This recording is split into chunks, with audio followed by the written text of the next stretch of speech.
It's time for the project of the Helix and book number 5. Let's go.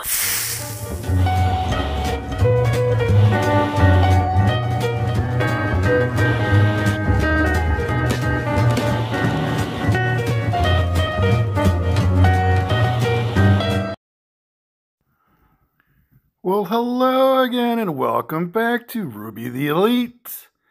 And we are back again for 5. 5. Johnny 5. Not 1, not 2, not 3, not 4. Click up here for those. This is book 5. So what are we going to work on today?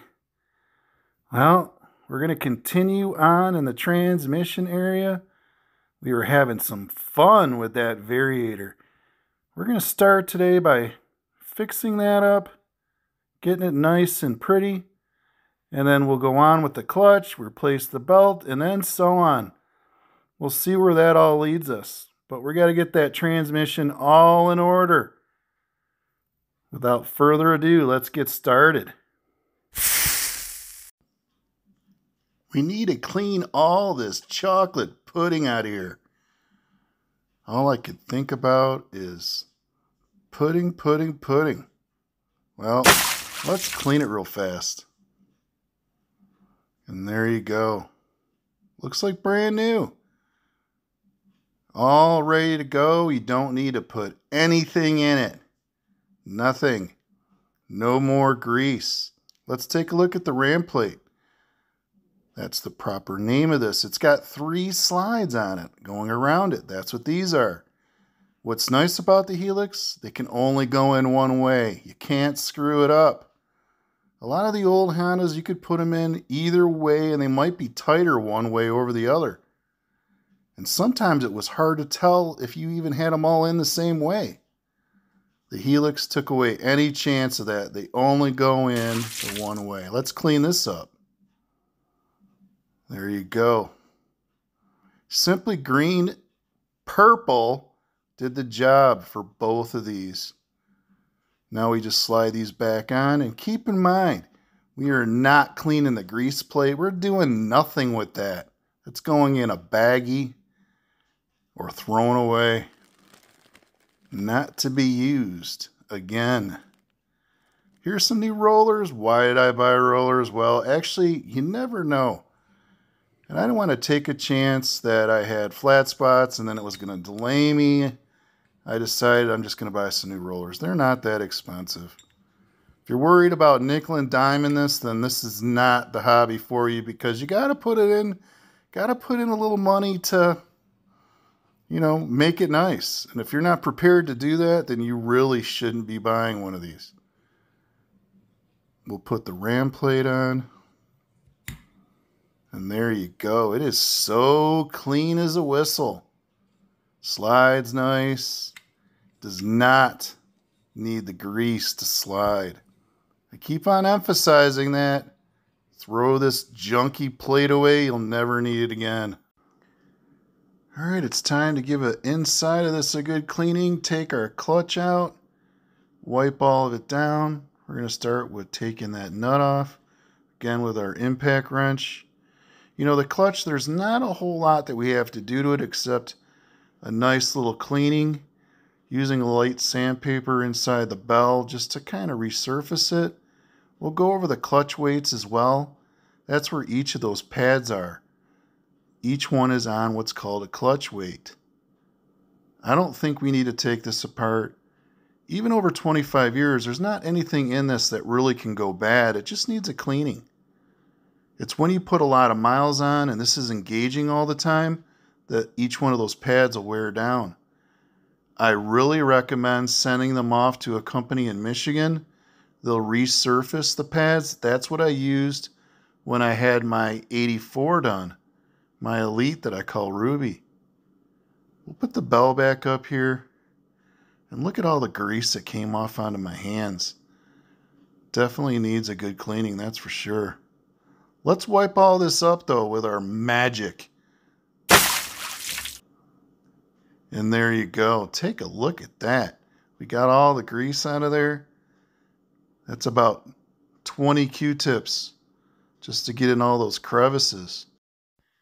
Hopefully now with all that grease out of everywhere, we won't have to worry about belt slippage or anything else. All because the Variator spit it everywhere. I put this clutch back in for a couple reasons. First, to show you I cleaned it all up. Beyond here, the pads, anywhere I saw grease, I wiped it all up.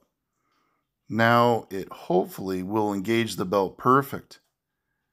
I also wanted to show you with the clutch on, you cannot get to this bolt. The bolt right there is so you can get your final drive oil out. You must remove the clutch to get the bolt out. There's two bolts that you have to remove, that one and the one to the right. So if we pull this out, that is how you get access. So be prepared to remove all this stuff just to get the old final drive oil out of the bike. Now with the clutch out of the way, we can get to our bolt right here. This is where our final drive sludge, that's what it is now. It's not really oil anymore. It's 25 years old, and I guarantee you it's never been replaced. It is in the service schedule, which we will be putting a check mark next to it that it's done. Once we remove this bottom bolt, it's going to start coming out. It's like a yellowish green. And there's my crush washer. Just came out. It was actually stuck to the bike. We will replace that. I'll show you the kit soon. But there's also another bolt that we have to remove, and that's the one that we use to refill with new oil. But the easiest way to get the old oil out, it's not to, a lot of people, they like to tilt the bike. And to me, that's not very efficient. This is a much easier way to get all the old oil out, and that's to force it out with an air compressor. Once I have this bolt out, I'll use my rubber air tip, and just by putting it into this hole, it's going to force it all out of the other. That way you know you're getting 99% of it out before you start to put the nice in. You don't want to have anything left behind, giving it all kinds of air right there. And we should have, like I said, most of it out of it. Instead of tilting, this is the better way, folks. And there is the sludge. We're going to replace the oil now, though. Now that we have both bolts out, we have to take the crush washer off the top bolt. The other one, as you saw, kind of came off on its own. Let's take a look at the kit that I recommend. They sell this on Amazon, 12 bucks. And it's never let me down, because most of the time these are the same size on all Honda bikes. As you can see, it's a perfect match. The reason you put a new crush washer on it, hence the word crush, is it's crushed into place when it's tightened. That's what gives you the seal. If you try to reuse the old one, you may not be making the same seal as you would a fresh new one. That's why it's recommended to replace it every single time. I've heard guys say, oh, it looks fine, I'm just going to reuse it. That's just the cheap, easy way to go. Again, this was $11 or $12. I've used it on 6 or 7 bikes. Do the math. It's not going to break the bank, and it's going to not allow oil leaks. Put the new crush washer on, and then you won't have any problems later. Just do the right thing is all I can say. We'll go ahead and wipe them all up. We'll first install the bottom one, and then we're going to show you that tool right in front of you, or right in front of me actually. You see it? It's a syringe. That's what we're going to put our oil in. It's the easy way to measure the exact amount that needs to go into the bike. 150 milliliters is what the service manual says. Actually, it says 0.15 liters right there under capacity. So that translates to 150 milliliters, which is one full syringe, which is 100, plus an additional 50. Why do I measure it and do it this way? You probably could put more than the capacity. This is putting the exact amount that's supposed to go in there. I've seen guys take bottles and just start squirting it in there. That's the easy way to do it. Yeah, you're right. But what if you're putting too much in? Or what if you're not putting enough in? That's the foolish way to do it. This way, you know exactly what's going in there. Now we'll put the additional 50. And now I know I have the capacity filled to what it needs to be. The syringe was $2 at Amazon. Again, not going to break the bank. You'll reuse it. Now we'll put the top bolt on with the new crush washer.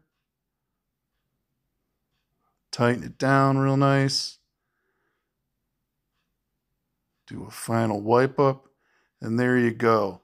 And what oil is recommended? That's right. The GN4 10W40 is what's recommended by Honda, not gear oil.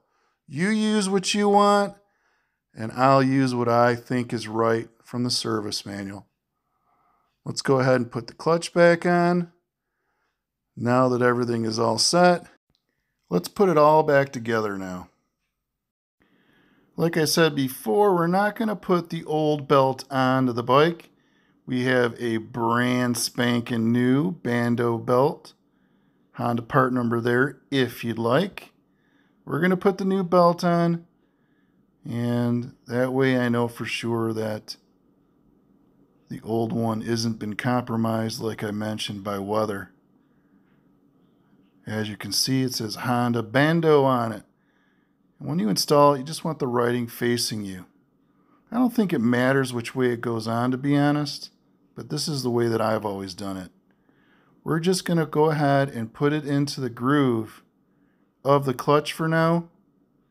We're not really going to worry about this, at least not for a few more moments. Alright, I slid the dry boss back into place, and we're holding it together with our hands since we do not have a grease plate on there any longer. It's not a big deal, folks. Don't worry. Your Variator can only travel so far. The grease plate is not on there to limit how far it can go. Once you have the dry face back on, it's only going to go so far because of that front bolt. As you can see, the splines are a little bit further back than the belt. You've got to get the belt to the left. And in order to do that, the only way I've found that's very simple is you take your dry face, put it on there, get the nut and the washer on prepared, and then squeeze hard on the belt. It'll travel slightly down into the clutch, and when that happens, it's going to move the belt to the left. And by doing that, it's going to allow you to push that dry face back on, and then you can hand tighten the bolt on. After that, you can go ahead and use your impact wrench, and you're good to go. And once we have that nut back on, and it's nice and tight, we're going to want to test this. We're going to want to move it, just like I am right here.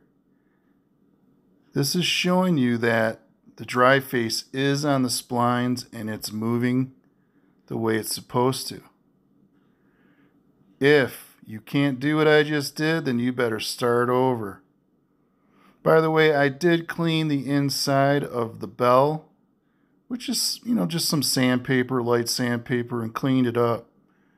Now we're just putting the bolt back on. We want to make sure that we do this last. Make sure your Variator is perfect, then tighten it all up. I wanted to show you, though, what you should see when you're pulling down on the belt. You see how it goes into the groove? The more you squeeze, the further down it goes into the groove, the more it's going to give you the belt to the left. And the more that the belt is to the left, the easier it's going to be for you to get that bolt and washer on, and make sure the dry face is on the splines. But this is a little tough to do, so if you don't have a lot of hand strength, you might need to find somebody who does, because it takes a bit. Now, we didn't really do much with the clutch, to be honest, with only 422 miles when I bought the bike. The clutch pads were fine, just a little light. Sandpaper on those, same with the bell. It really didn't need anything more than what I did. But maybe on another bike we might need to go further, but not on this one. I just finished cleaning the whole inside of the crankcase cover. It looks beautiful. The gasket that we mentioned earlier that you still can buy, I made sure that it was all around the edge, perfectly installed. By doing so, this is going to slide on with no issue. You have to make sure that isn't perfectly, and if you do, this will go on just like that. You know, I'm going to take a moment just to talk to you about eBay as I button this up. You know, I like to go out there like you guys and gals and buy gadgets, something cool to add to your scooter or motorcycle. I know there's a lot of stuff out there that's pretty cool and inexpensive. But when it comes to parts that get you from A to B and get you home, don't sacrifice Honda quality for this crap. Use me as an example. I bought that carburetor insulator. Don't buy it. It's garbage. Or these fuel pumps. They even try to use the Honda part number in their ad. It's not Honda. It's nowhere near as good as Honda. Not for $25. These carburetors, I went through 3 just before my Elite 250 would even run right. And that's because I didn't have a key and carb. I had to buy that. But if you do have a key and carb, rebuild it. Look at this Variator for $44. Unreal. That carburetor rebuild kit that's all over eBay too, $15. You're going to put that in your key and carb. Go to Honda Parts Nation. Find all the parts that you need to rebuild your quality carburetor. Don't put that crap in it. Like I said, I made the mistake. 3 of those 4 parts, except that Variator, for $44. I put those in my bikes and they all failed. Learn from my mistakes. Your Honda, it's been around for 25, 30 years because it had quality parts put in it. Put the same parts back in it. That went bad. Don't cry to me after 20 miles that you're walking home with your bike. Why did it die? Why did the fuel pump die? What happened to the carburetor? It's because they're crap. I can't say it enough. I had to vent a little bit, but also, hey, I am going to show you a couple cool gadgets I did find on eBay that aren't anything to do with getting you from A to B. They're parts that are just to have fun with. Well, I'm done venting. I got 2 bolts to put back on, and our transmission is complete. Rebuilt with Honda quality. Let's remove the exhaust, the muffler, or whatever you want to call it. I usually call it an exhaust. There is the first bolt. We just need to loosen that one. And once we do, there's going to be a couple of exhaust gaskets we need to check. And once we remove the muffler and that little pipe, we'll be able to see if both are in place and what type of shape they're in. We've got 4 bolts, as I point them out, that we need to remove. We're going to remove this heat shield along with that other one in a moment because we're going to give this all a nice touch up. I bought some new paint and we're going to paint it up and make it look nice, or just make it look like it's renewed. First, we'll go ahead and clean it with Simply Green, the purple, of course. Make it look all cleaned up because you don't want to paint filth. But it's going to slide right off for us. There you go. And there's 2 different gaskets on this that we're going to replace. The first one, oh yes, I'll show you in a moment. It is smashed and it's kind of slit. We're going to definitely have to replace that, and it's this one here. There is the part number if you're interested. And it's not steel, it looks like some kind of a material, a fiberglass type material. But this one here, you can see how it was cracked on the side.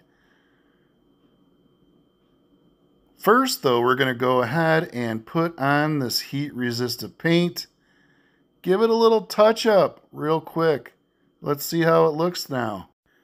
And there you go, after 2 coats, it looks nice. This did a real good job. It's flame proof up to 2000 degrees. Hopefully it won't discolor, that's what I'm hoping. Where I've tried it before using that other type of paint, barbecue paint, and that discolors. You can see right there how we have the nameplate and everything looks good. Look, it's magic. I can move the tire. It's suspended. Well, actually, it's this little scissor lift. I bought this a couple years ago. It actually was $67 when I bought it. It's came down in price, $15. But look, it keeps the rear of the bike up. That way I can go ahead and take off my 24 millimeter nut I have right here. Take off the swing arm. There's already these 2 bolts that have been removed, but I do have to take this one off for the shock, and then we can get off that. And using our impact wrench, it will have no problem removing this nut. And once we do, there is going to be right beyond it, you will see right here we have another washer, keeping those together. And after that, we will remove this bolt up here for our exhaust. Now what we're going to do is use a flat head screwdriver, and just by doing a little maneuver here, you can get the shock out of the way. That way you can remove the swing arm. We'll give this a nice cleaning for sure. And with the swing arm out of the way, we'll remove the shock so we can clean it. We're going to first take this collar off. Keep in mind the way it came off is the same way you put it on. And now we're going to remove the shock. We're going to give that a nice cleaning, as well as it's out of the way to remove the tire. Now you could probably push this to the side and still get the tire off, possibly. But it's 2 bolts and they're very easy to install. Plus it gives you the opportunity to clean it up. And the last thing we're going to take off before the tire and rim is this little header pipe here at the top. Right beyond it is our other gasket. Want to see what kind of shape that's in. And it's missing. It's supposed to go right here. So this makes a nice airtight seal. And whoever removed the exhaust never put it back on. There's the part number of the exhaust gasket. The second one, I'm just going to show you here in the parts fiche. There's 2 gaskets that you need to replace, and those are the part numbers, and they're still available. But now that we have that off, we can lightly tug on the rim, and we can pull the whole tire out without any issue. Let's put my hands here. Oh, and an extra hand. And there you go. The tire is off the bike.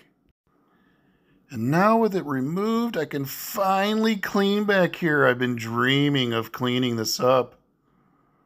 I had pointed it out a few times to y'all. We're going to make this look so beautiful. But that's not going to happen today. You're going to have to wait to see this. And that's going to do it for book number 5.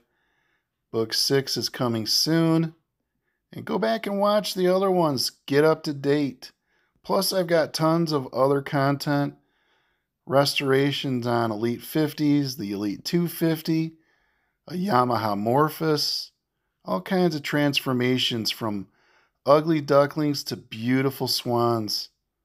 You know, I put a lot of time into these bikes, and I have a lot of fun doing it and take a lot of pride in my work, and I hope that reflects.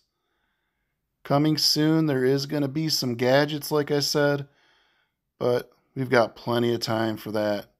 I'll see you all next time. Thanks for stopping by.